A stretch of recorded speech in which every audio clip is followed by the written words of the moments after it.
So you do know how to assemble and disassemble. Yes. We went over care and maintenance. Basically, you should keep your parts swabbed. Yeah. But I guess if you don't have a swab, you don't have a swab. But yeah, you should always blow out all the extra spit that's in your instrument, and then also swab everything out, because you don't want the excess moisture. If you have a wooden instrument, really ruin your instrument. So it's really important to always keep your instrument clean. Technically speaking, like every year you gotta get your instrument serviced, and that's like to fix up extra pads and things like that. Okay. And also, did they go over anything about like how you know if it's like a good read or anything like that? The first day, and that's. Well, there's like a test. So what's the thing that you do to test your readout? Like crowing. Yeah. Yeah. So what is crowing? Explain that to me a little bit.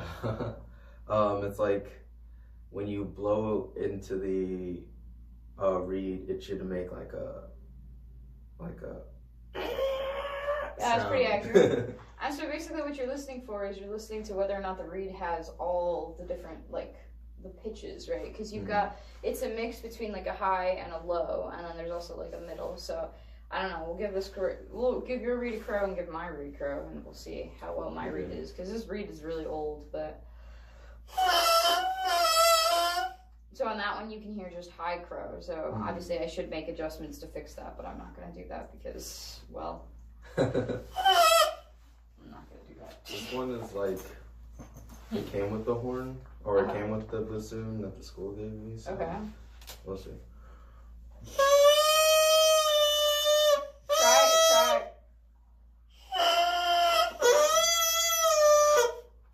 Try like opening your mouth a little bit more. So don't squeeze when you blow into it. Close. There you go. So that's a good crow. That sounds pretty nice. Okay. Because it's got all the different pitches in it. So so I guess what are all of the parts of the bassoon? So this big boy right here is the boot joint. Yes, that is the boot joint. Then this one right, I'm gonna assemble it as I'm naming it. This is the tenor joint, or the wing joint. How do you how do you put this on without like pressing down on the keys? I don't know. Just do it. Well, I only hold here, so I don't push down any keys when I put it in. Okay. Oh. But also yours might need some of them do need cork grease. Like mine doesn't need cork grease because it just slides in. Yeah. But yeah, I think mine. But even if you have to push down the keys, like just be careful. That's all. Yeah. So after that, you have this boy right here, this really big boy, which is the bass joint, or the long joint. They didn't get creative like they did with the wing joint. Then you have the joint lock up here. Whisper key right there. The bell. Yeah, I'm pretty sure this boy needs it. This bassoon needs cork grease because it's very hard. Then you have the vocal. Just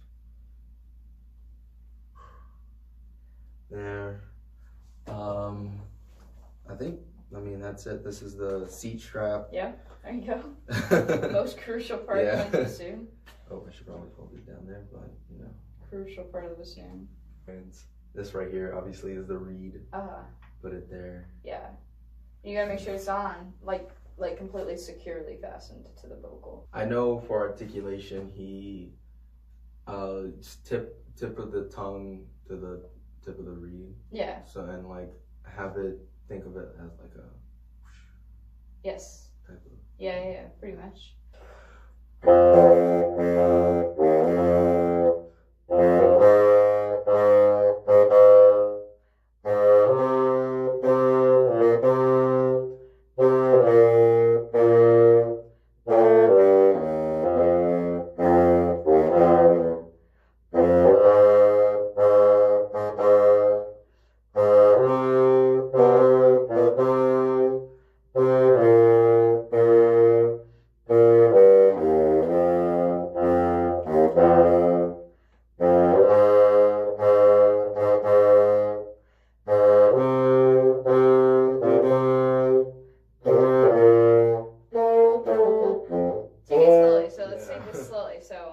That's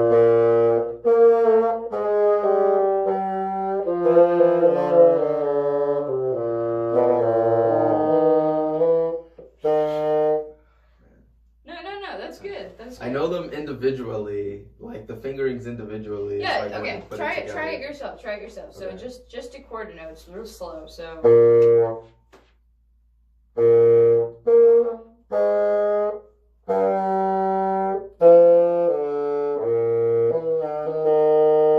Okay, yeah, that's getting closer. That's not bad. That's not bad. Yeah. Hello. Hi. Okay, so today I'm going to be teaching you how to assemble the bassoon, the parts of the bassoons, how to do reed placement, forming embouchure, articulation. There are 5 main parts. This big part right here is the boot joint. Do you mind picking that?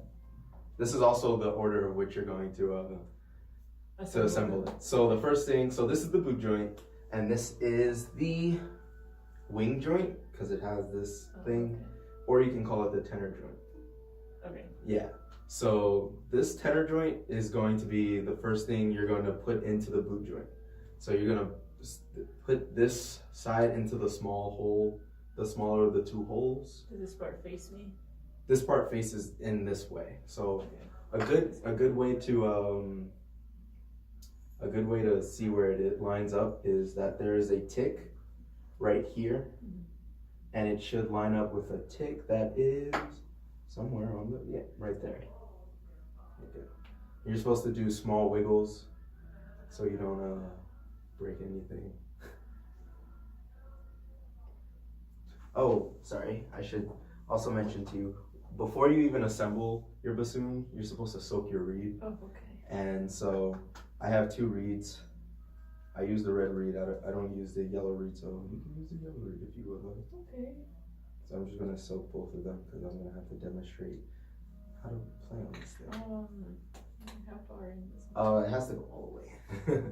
Yeah, my bassoon needs cork grease.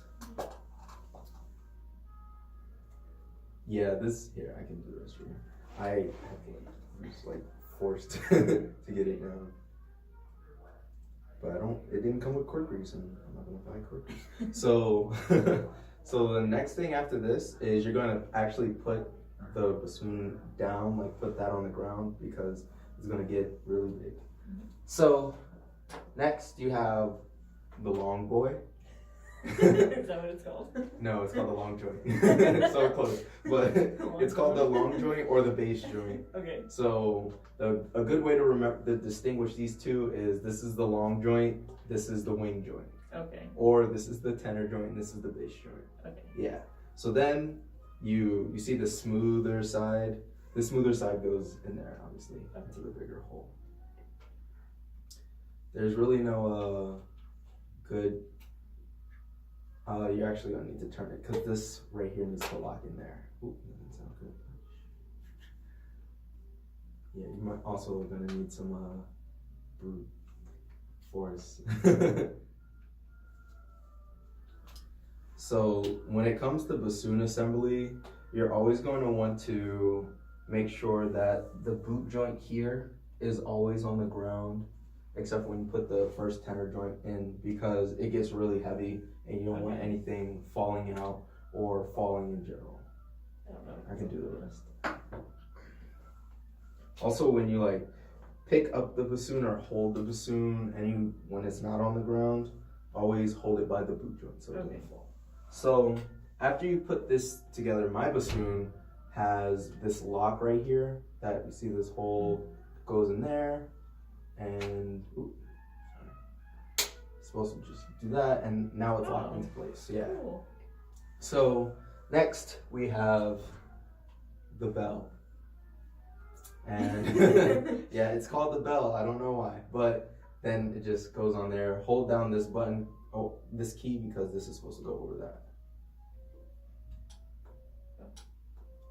Yeah. The bassoon is an intricate piece of work. Oh, I understand. So when you press this, Yeah, it comes up. Yeah. Okay. Now, can you point and name the parts of the bassoon so far. Okay. The boot joint. Okay, great. The wing or tenor joint.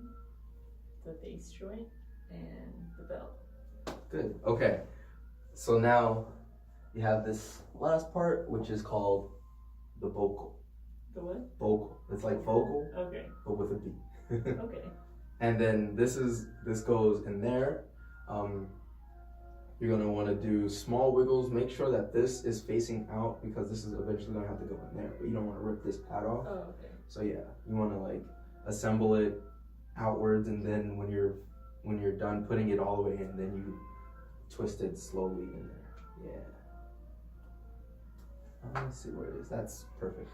Then this is the whisper key. This pad right here covers this small hole, which allows low notes, like lower deep notes. Okay. Yeah. So the most essential part of the bassoon is the seat strap. Okay. Because it's very heavy, so you don't want to. It doesn't have like a neck strap like a saxophone does. So what you're gonna do is you're gonna actually put this in there, and you're gonna want to put your bassoon to your right side and put the seat strap underneath you at like a 45-degree angle ish. The thing about the bassoon is the double reed is very weird.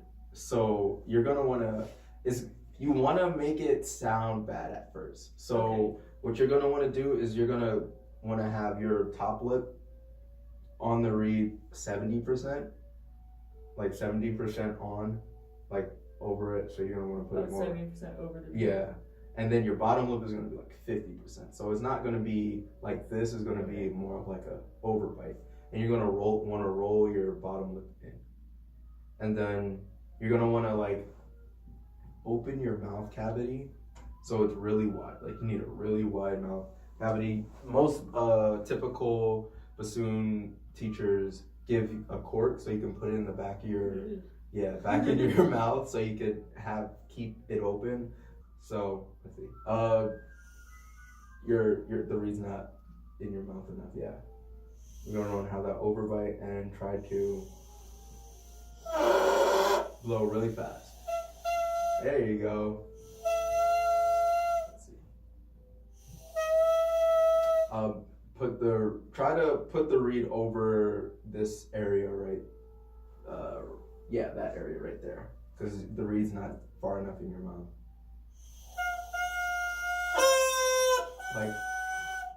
So right now what you're getting is a high crow, and you're gonna want to like try to get a overtone crow where you hear like high, mids, and lows. So it's gonna try to sound like this.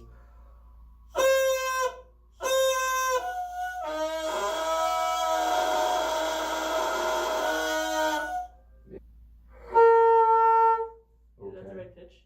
That's an F, but it's not the right octave. There it is. Is that the right pitch? I think so. No, I think it's lower.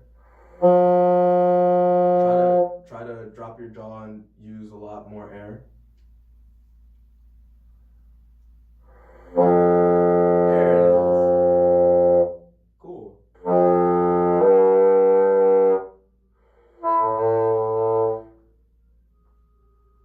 B flat key, yeah.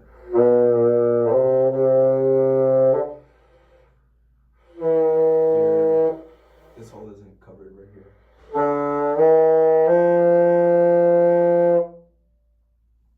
Yeah, kind of.